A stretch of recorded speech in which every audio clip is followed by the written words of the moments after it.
আমি শুধু আপনাদের পক্ষ থেকে দাবিগুলো আর কি আবার যেটা পয়সা নেবো আর এরপরে জেলা প্রশাসক আমাদের এই দাবির পরিপ্রেক্ষিতে তিনি বলবেন সেটা উনি বলে দেবেন। আমাদের বিশ্বাস হচ্ছে আপনারা আজকে অনেকক্ষণ ধরে একত্র করে এখানে অবস্থান নিয়েছেন। এখন আমি বেশি কথা না বাড়িয়ে আমি সিলেটের সার্বিক উন্নয়নের লক্ষ্যে জরুরি ভিত্তিতে গুরুত্বপূর্ণ পদক্ষেপ সমূহ গ্রহণের জন্য সিলেটবাসীর গণ অবস্থান কর্মসূচিতে আমাদের বক্তব্য। বিসমিল্লাহির রহমানির রহিম। আসসালামু আলাইকুম। আজ যারা এখানে সিলেটবাসীর অতি গুরুত্বপূর্ণ দাবি আদায়ের প্রতি একাত্মতা পোষণ করে এখানে উপস্থিত হয়েছেন এবং দেশ বিদেশে যে যেখানে থেকে এই আন্দোলনের সাথে সম্পৃক্ত হয়েছে তাদের সকলের প্রতি আমি সমগ্র সিলেটবাসীর পক্ষ থেকে কৃতজ্ঞতা প্রকাশ করছি। এটা শুধু আজ সিলেটের মানুষের প্রাণের দাবি নয়, এটা আজ সিলেটের বসবাসরত বাংলাদেশের বিভিন্ন প্রান্ত থেকে আসা অন্যান্য জেলার মানুষেরও দাবি, যারা আমাদের আপনজন হিসাবে কাঁধে কাঁধ মিলিয়ে সিলেটবাসীর সাথে প্রতিটি আন্দোলনে একাত্মতা পোষণ করে যুক্ত হয়েছে। বিশ্বের বিভিন্ন প্রান্তে বসবাসরত প্রবাসীরা এবং লাখ লাখ পর্যটকরা যারা সিলেটে ঘুরতে আসেন তারাও এই দাবির সাথে সম্পূর্ণ একমত। গত প্রায় দেড় যুগে উন্নয়নের ক্ষেত্রে বঞ্চনা অবহেলার কারণে সিলেটবাসীর এখন দেয়ালে পিঠ থেকে গেছে। অসহনীয় দুর্ভোগ ভোগান্তি আজ আমাদের আজকে রাজপথে আন্দোলনে নামতে বাধ্য হয়ে করেছে। আজ আমাদের গণ অবস্থান কর্মসূচি থেকে আমরা ঘোষণা করছি, আমাদের দাবি আদায়ে সরকারের তরফ থেকে কোনো সুস্পষ্ট ঘোষণা না আসা পর্যন্ত আমরা রাজপথ ছাড়ব না।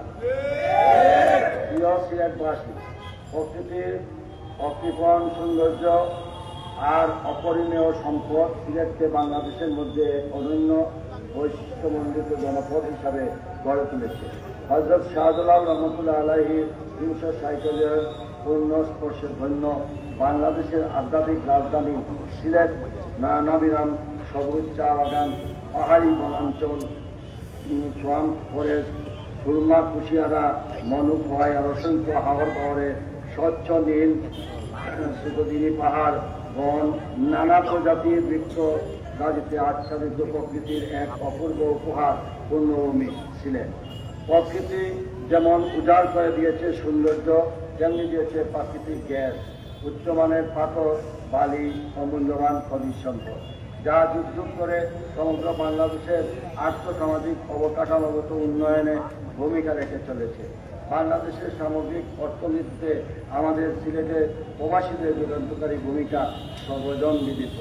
দ্বিতীয় বিশ্বযুদ্ধের পর থেকে আজ পর্যন্ত পৃথিবীর বিভিন্ন প্রান্তে বসবাসরত প্রবাসীদের প্রেরিত বৈদেশিক মুদ্রায় দেশের অর্থনীতিতে অভাবনীয় অবদান রেখে চলেছে।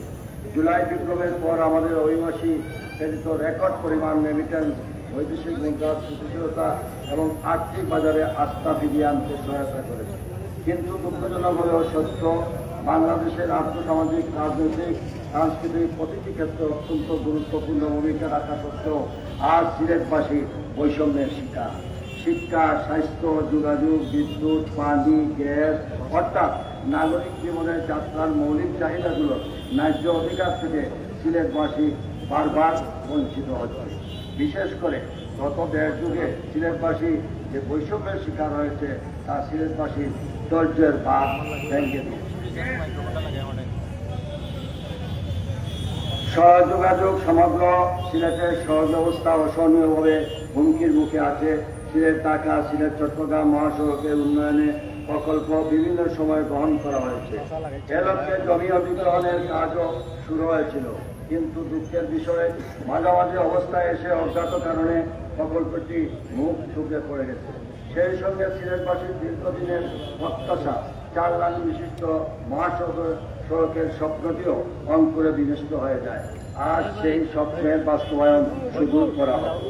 বিমানবন্দর আম্বরখানা সড়ক, বিমানবন্দর বাজারঘাট বাইপাস সড়ক, সিলেট তাহবিল মহাসড়কের কাজ গত দেড় যুগেও বাস্তবায়ন হয়নি।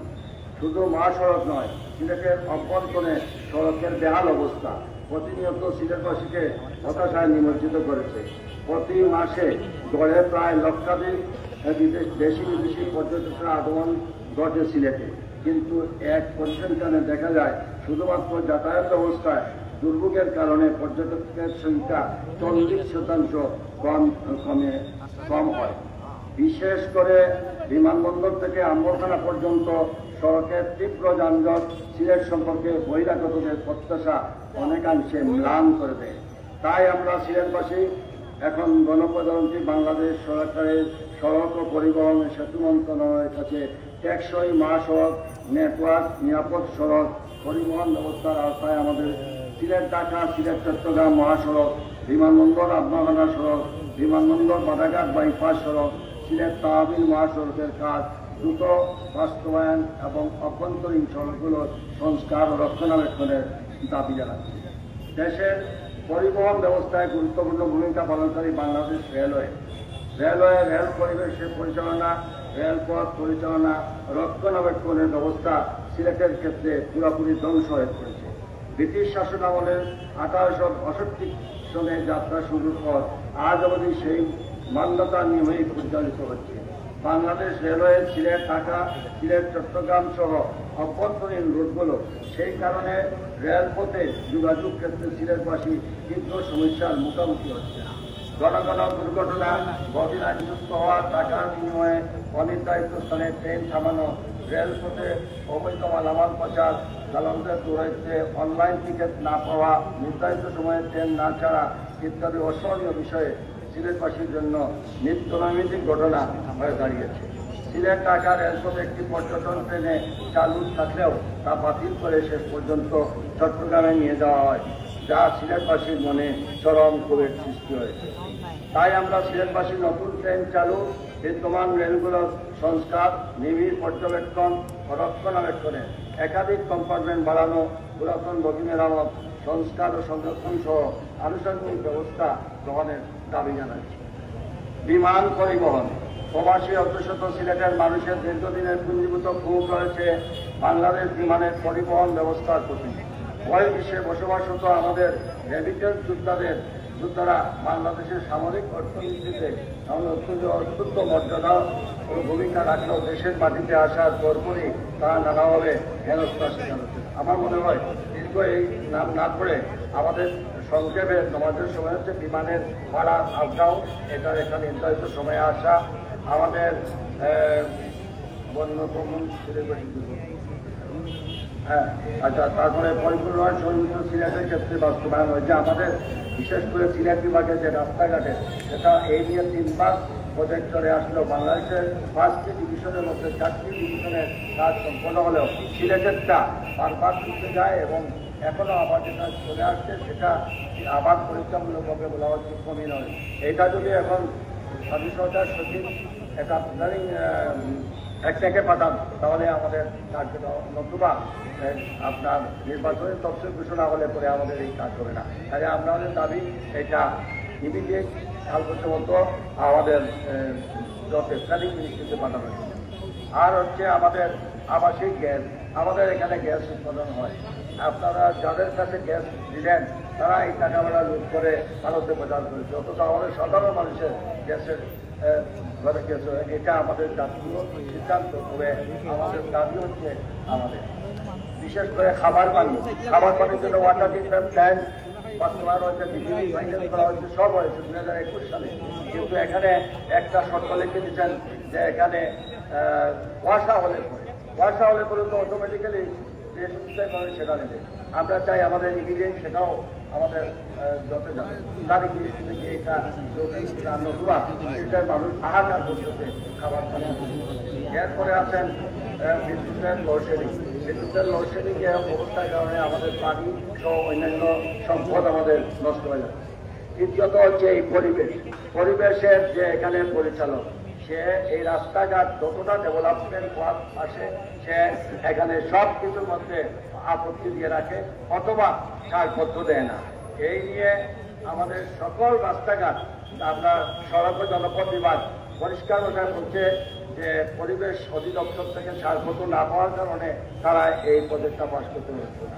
আমাদের দাবি এবং এই সিলেট বিভাগে ইট ভাট্টা যারা আছেন তারা মধ্য সময়ে বছরের মধ্যখানে এসে বলতেছেন এটা বন্ধ, কোথাও বাতিল, কোথাও সফল, কোথাও আবার রুটিন।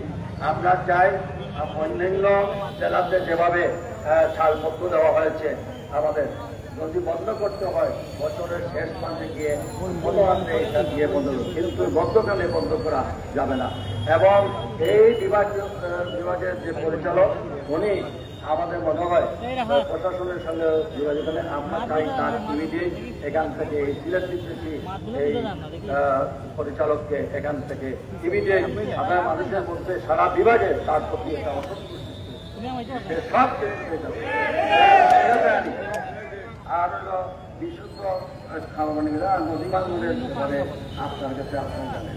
বিষয়বস্তু এইটুকুই, আমরা চাই আমাদের এই রেল বিমান আমাদের আপনার কাছে আপনি অবগত আছেন এবং এইটার প্রতি আমি আপনার কাছে দিলাম। এবং আমরা আজকে জনগণের সামনে যেটা বলছি যে আমরা সুস্পষ্ট একটা সিদ্ধান্ত ছাড়া আমরা এখান থেকে যাব না।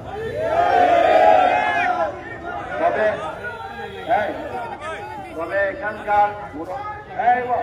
এখানকার মুরব্বিয়ান সহ সমাজের সিলেট বিভাগের মানুষের কাছে আপনি একটা আস্থা অর্জন করে রয়েছেন। এই নিঃসন্দেহে আপনি যে মানুষের একটা আস্থার স্থান দখল করেছেন, যে জেলা প্রশাসক সিলেট যা বলবেন তা আমরা বিশ্বাস করি। তারপর আমাদের আস্থা আছে। আপনারা আস্থা আছে না? এখন উনি বলবেন এবং আমরা আমাদের তরফ থেকে আমাদের আপনার কাছে আমরা লিখিত দিলাম। এরপরে আমরা জনসম্মুখে আপনার সিদ্ধান্তটা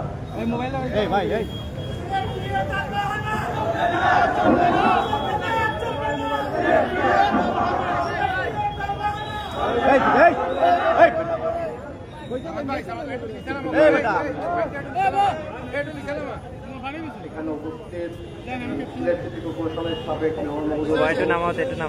মুরব্বীগণ সহ অন্যান্য নাগরিকবৃন্দ, আসসালামু আলাইকুম। যে সমস্যাগুলো কথা এখানে বলা হয়েছে প্রত্যেকের সমস্যাই আমরা আসলে অবগত করছি। আমি এই শহরের দায়িত্বশীল মানুষ হিসেবে, এই জেলার দায়িত্বশীল মানুষ হিসেবে, জেলা প্রশাসক হিসেবে প্রত্যেকটা বিষয় সম্পর্কে এটা আমরা অবগত এবং এটা নিয়ে আমরা কাজ করছি। বিশেষ করে এখানকার বা এই জেলার বা এই বিভাগের যে আপনার সড়ক যোগাযোগ খুবই খারাপ অবস্থা, এবং অবস্থাটা এত খারাপ যে এটা স্পষ্ট বোঝা যায় যে গত 5-7 বছর এখানে আসলে কোনো ডেভেলপমেন্ট ওয়ার্ক হয়নি বললেই চলে। এটার highway, Dhaka to Sylhet highway, তারপরে তহবিল হাইওয়ে, এই রাস্তাগুলো হয়নি। একই সাথে এখানে দুঃখজনক হচ্ছে সেটা হলো যে ঢাকা সিলেট এবং সিলেট তহবিল যে হাইওয়েটা হচ্ছে এটার সাথে কিন্তু আপনার সিলেট শহরকে কিন্তু সংযোগ করা হয় নাই। এটা আপনারা জানেন কিনা আমি জানি না, মানে সিলেট শহরকে সংযোগ করা হয় নাই। তো আমরা কাজটাকে খুব এক্সপ্রেস করার চেষ্টা করছি। অধিগ্রহণ প্রায় শেষের দিকে আমরা আশা করছি 1 মাসের মধ্যে মোটামুটি প্রায় শেষ হয়ে যাবে। আমরা দ্রুত কাজ করার চেষ্টা করছি, টাকাও আসছে। তো এটা হয়তো কাজ শুরু হবে আশা করি 3 থেকে 4 মাসের মধ্যে বেদিব অবস্থায় আসবে। সিলেট তো তহবিল হাইওয়েও আসবে। তো তারপরেও কিন্তু সিলেটবাসী পুরোপুরি কিন্তু এটার বেনিফিট পাবেন। কেন পাবে না? কারণ ওই হাইওয়ের সাথে সিলেটের কিন্তু কানেক্টিভিটিটা হয়নি। এইটার জন্য আলাদা একটা প্রকাশ করতে হচ্ছে। তো সেটাও 100% আছে। আমরা ওইটা নিয়েও মানে চেষ্টা করছি, তদবির করতেছি যাতে করে এইটা তো আমরা পাস করানো হয়। একই সাথে আমাদের সিলেটের জেলার যে কোন রাস্তাগুলি রয়েছে যেগুলো আসলে আপনার এলজিডির আওতাধীন, সেখানে এই বছর বরাদ্দ আসছিল মাত্র 30 কোটি। এইটাকে আমরা পার্থিও করে ইতিমধ্যে 88 কোটি টাকা বরাদ্দ পেয়েছি এবং আরো বরাদ্দ প্রতিশ্রুতি পাওয়া গিয়েছে। এই মাসে আশা করছি আসবে। আসলে হয়তো মোটামুটি একটা ভালো অবস্থা আসবে, কিন্তু এই কাজগুলি তো আসলে রাতারাতি করার মতো না, একটু সময় লাগছে। সরকারি একটা প্রক্রিয়া আছে, একই সাথে কাজ করানো একটু টাইম নেন আছে। যেহেতু আপনার বিটুমিনের রাস্তা বৃষ্টির সময় করা যায় না, এখন বৃষ্টি কমেছে হয়তো, এখন কাজ করা সম্ভব। তো এই কারণে কাজগুলি দেরি হচ্ছে। আমরা আশা করছি হয়তো শীঘ্রই এই যে প্রজেক্টগুলি আছে আমাদের বাদাঘাট সড়ক প্লাস আম্বরখানা টু এয়ারপোর্টে যে রাস্তা, এটা আমি মনে করি অচিরেই চালের হওয়া উচিত, কারণ রাস্তাটা খুবই ন্যারো, প্রায় সময় অ্যাক্সিডেন্ট করতেছে।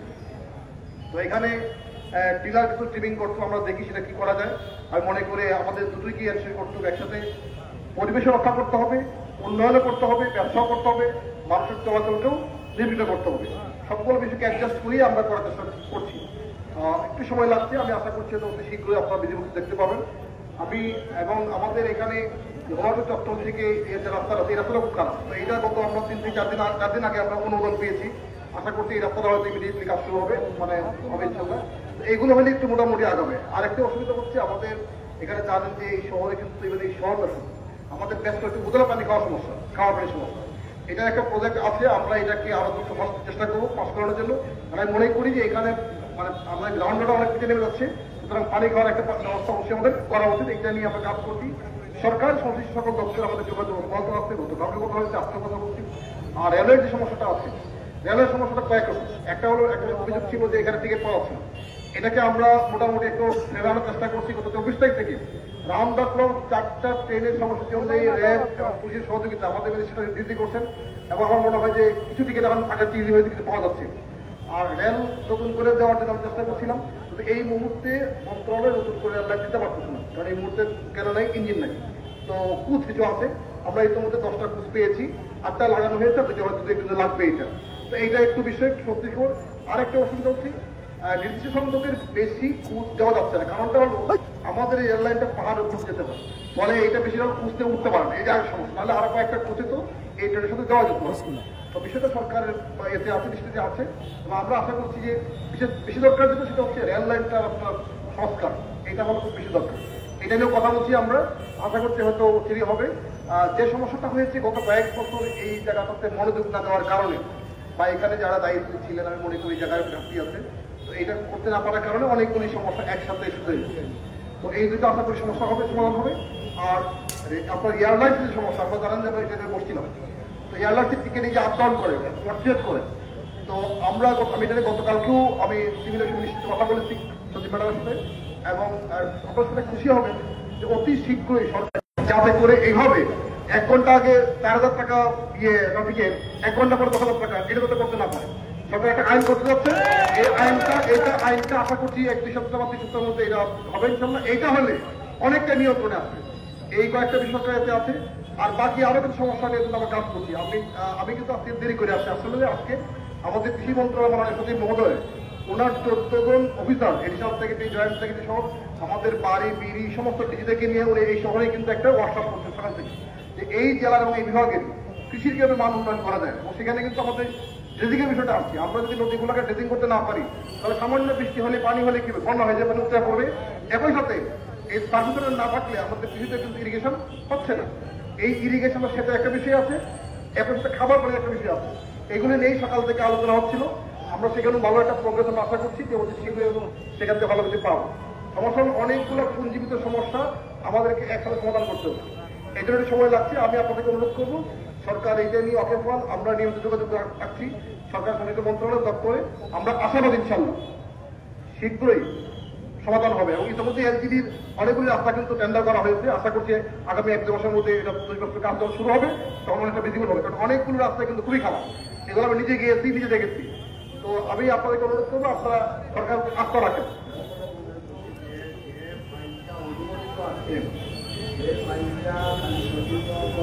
জি জি, এটা বেশ কয়েকটা উন্নয়ন প্রকল্প আমাদের বিভিন্ন দপ্তরে আছে, মন্ত্রণালয়ে আছে। এটা আমরা কথা বলছি এবং আমি পার্সোনালি বিভিন্নভাবে চেক করছি। আমি এবং আমরা সকলে মিলে, বিভাগীয় কমিশনার মহোদয় সবাই মিলে, যে এটাকে আরো তাড়াতাড়ি করার জন্য। কারণ এই যে বারবার এটাকে নানা কারণে দেরি হতে মানুষের আসলে সাফারের থেকে শেষ নেই, এখানে অনেক কষ্ট হচ্ছে। তো আমরা চাই অতি শীঘ্রই এগুলো পাস হোক, সরকারি কাজগুলোতে উন্নয়নে রাস্তা শুরু করতে পারবো। তো আমরা আমাদের পক্ষ থেকে যোগাযোগ অব্যাহত রাখছি এবং সরকারও আমাদেরকে আশ্বস্ত করেছেন। আমরা আশা করছি যে অচিরেই আপনারা ভালো দেখতে পারবেন। তা আমি আপনাদেরকে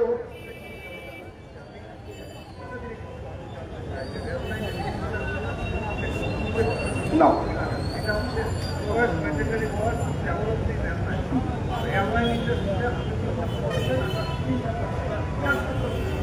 ধন্যবাদ।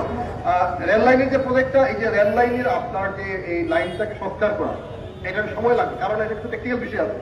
এটা একটা টেকনিক্যাল টিম এই রেল লাইনটা পুরো স্টাডি করে একটা প্রজেক্ট তৈরি করতে হবে, তারপরে পাস হবে, তারপরে কাজ করবে।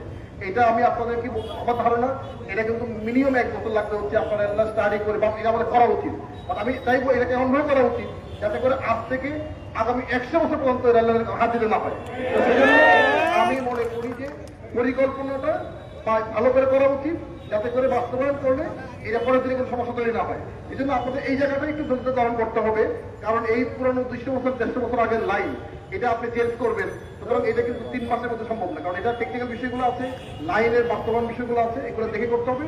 আর আমরা এটা লেগে আছি, আমরা চাই যে কোনো মূল্যে এখানে, কারণ ঢাকাতে যদি আপনার কক্সবাজার লাইন নিতে পারে তার সিলেক্ট পূর্ণ লাইন, এটা আমি মনে করি যে আমি জেলা প্রশাসন হিসেবে অবশ্যই দাবি করবো যে এই লাইনটা অতি শীঘ্রই এটাকে স্বাস্থ্য করা দরকার এবং করা উচিত বলে আমি মনে করি। এটা শুধু আপনাদের দাবি না, এটা আমাদেরও দাবি যে এটা অবশ্যই করা উচিত।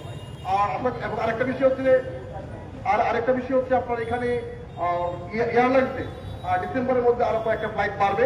আমার আশা করি ফ্লাইট যখন বাড়বে এবং টিকিটের মূল্য যদি আইন করে তাহলে তো অনেকটা নিয়ন্ত্রণে আসবে, এটা আমরা আশাবাদী। আর আরেকটা হচ্ছে যেখানে পরিবেশগত কিছু কারণে যেমন ব্রিজফিল্ডে লাইট দেওয়া হচ্ছে না, সেই বিষয়টা আমরা দেখবো যে ব্রিজফিল্ডে কোথায় কি সমস্যা হচ্ছে। আমাদের সোজা বক্তব্য হচ্ছে আমরা পরিবেশ সংরক্ষণ করবো, একই সাথে সাস্টেনেবল ডেভেলপমেন্ট আর ট্যাক্সের উন্নয়ন নিশ্চিত করবো, যাতে করে একটা টাইমলাইনের মধ্যে যারা বিনিয়োগ করছেন তারা যেন সেই বিনিয়োগটা থেকে বঞ্চিত না হয়, এখানে ক্ষতির শিকার না হন। একই সাথে পরিবেশকেও সংরক্ষণ করছে, কারণ দিন শেষে মনে রাখবেন পরিবেশ ভালো থাকলে আপনি ভালো থাকবেন। আর যদি পরিবেশ নষ্ট করে আমরা কিছু করি তাহলে কিন্তু আমাদের সকলে কিন্তু এটা মূল্য দিতে হবে। তো আমরা চাই পরিবেশ সংরক্ষণ করবো, একই সাথে উন্নয়নও নিশ্চিত করবো, যেটাকে আমরা বলি সাস্টেনেবল ডেভেলপমেন্ট।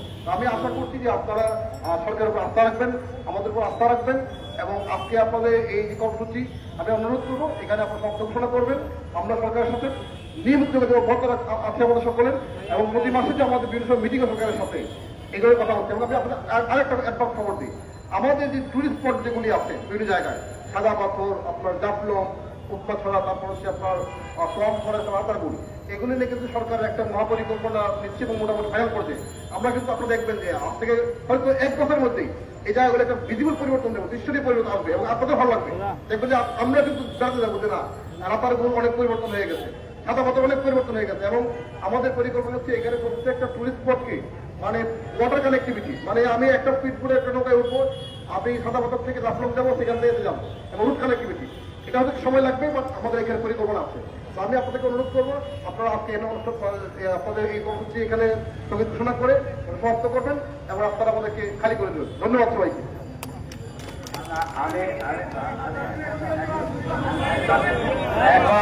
এখন হলো আমরা একটু বসেন, একটু জেলা প্রশাসকের প্রতি আমাদের বিশ্বাস আছে এবং আস্থা আছে, আমরা তাকে কাজ করার সুযোগ দিলাম। পরিশেষে আমরা এইটুকু বলতে চাই যে এই সিলেট বিভাগে যারা তাদের মানে কলমের ত্রুটির কারণে আমাদের বিরাট ক্ষতি হয়ে যায়, আমাদের উন্নয়ন প্রকল্প স্থবির হয়ে যায়, যেমন পরিবেশ ডাইরেক্টর সাহেবের ত্রুটির কারণে আজকে আমাদের রাস্তাঘাট সব থেকে হচ্ছে, উনাকে আমরা এখানে আমাদের এই জনগণের পক্ষরা আপনি এটা দেখবেন, আলোচনা করবেন, যাতে উনাকে যেহেতু বৃষ্টি করে আসছে আমরা জেলা প্রশাসনকে আস্থা রেখে আমরা আমাদের এই কাজ এখানেই সমাপ্তি করলাম। আর আগামী দিনে ইনশাআল্লাহ এর সুফল পাবো।